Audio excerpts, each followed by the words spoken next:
ഇന്ന് നമ്മുടെ തൃശ്ശൂരുകാരുടെ ദേശീയ ഭക്ഷണമായ പരിപ്പ് കുത്തിക്കാച്ചിയതിൻ്റെ വീഡിയോ ആണ് കേട്ടോ. ഞാൻ തലേദിവസം തന്നെ കുറച്ച് പരിപ്പ് കുതിർത്തി വെച്ചിട്ടുണ്ടായിരുന്നു. അതാണ് ഞാൻ ഉപയോഗിച്ചിട്ടുള്ളത്. അത് കുക്കറിലേക്ക് ഇട്ടിട്ട് കുറച്ച് കറിവേപ്പിലയും ഉപ്പും മഞ്ഞളും ചേർത്തിട്ട് ഒരു വിസിലടുപ്പിച്ചെടുക്കുക ചെയ്തിട്ടുള്ളത് കേട്ടോ. എന്നിട്ട് അതിൻ്റെ ആവി കളഞ്ഞിട്ട് പിന്നെ അത് കുത്തിക്കാച്ചുക ചെയ്യുക. കുത്തിക്കാച്ചുന്നതിലേക്ക് ഞാൻ എണ്ണ ഒഴിച്ച് കടുക് പൊട്ടിച്ചിട്ട് നമ്മുടെ ചതച്ച മുളക്, വെളുത്തുള്ളി ഇടില്ല കേട്ടോ, നമ്മുടെ ചുവന്നുള്ളിയും അതുപോലെ കറിവേപ്പിലയും കുത്തിച്ചതച്ച മുളകും കൂടി മൂപ്പിച്ചിട്ട് കറിയിലേക്ക് ഒഴിക്കുക ചെയ്യുക. അത് ഒഴിച്ചിട്ട് ഒന്നും കൂടി ഒന്ന് തിളപ്പിച്ചെടുക്കും. ഞാനിവിടെ കുറച്ച് വെള്ളം ചേർത്ത് അധികം ചേർത്തിട്ടാണ് കേട്ടോ കറി എടുത്തിട്ടുള്ളത്. കാര്യം എന്താ വെച്ചാൽ പരിപ്പായതുകൊണ്ട് തന്നെ കുറച്ച് നേരം ഇരിക്കുമ്പോൾ നന്നായിട്ട് കുറുകും. അപ്പോൾ ഊണിനൊക്കെ കഴിക്കാൻ വേണ്ടിയിട്ട് കുറച്ച് ചാറുള്ള കറിയാണ് ഇവിടെ ഇഷ്ടം കേട്ടോ. ഞാൻ കറി ഉണ്ടാക്കി കഴിഞ്ഞപ്പോൾ അതിൻ്റെ സ്മെല്ലടിച്ചിട്ട് ഒരാളുകൂടി വന്നിട്ടുണ്ട്, ദൈവട്ട്.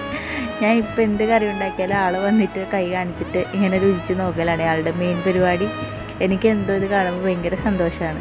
ഞാൻ ഉണ്ടാക്കിയ ഭക്ഷണം ഇങ്ങനെ ടേസ്റ്റ് ചെയ്ത് നോക്കിയിട്ട് അവരുടെ മുഖത്ത് ഓരോ എക്സ്പ്രഷൻ കാണുമ്പോൾ